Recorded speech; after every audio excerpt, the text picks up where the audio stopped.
વાલિયા તાલુકામાં દશા માતાજીનું વ્રત પૂર્ણ થતાં ભક્તોએ માતાજીને ભાવભીની વિદાય આપી હતી.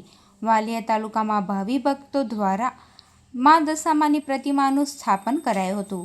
10 દિવસના વ્રતની પૂર્ણાહુતિ સાથે દશામાની પ્રતિમાઓને રંગેચંગે વિદાય અપાઈ હતી. ભક્તોએ ઘરે ઘરે દશામાનું રાત્રિ જાગરણ કરીને ઉજવણી કરી હતી. જ્યારે શુક્રવારે મોડી રાત્રે અને વહેલી સવારે વાહનો સાથે હીરાપુર ગામ પાસે અમરાવતી નદી, કીમ નદી અને તળાવ નહેર ખાતે વાજતે ગાજતે દશામાની પ્રતિમાનું વિસર્જન કરાયું હતું. દશા માતની જય.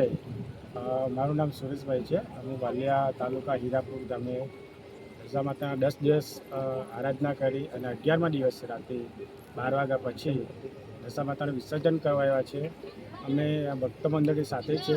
ત્યાર પછી પોલીસ પ્રોટેક્શન બી સારું છે, જેથી માતાજીનું વિસર્જન સારી રીતના થયું છે અને દશામાં આવતા વર્ષે પાછા આવે એવી અમે ભક્તોની ભાવનાથી આરાધના કરીએ છીએ.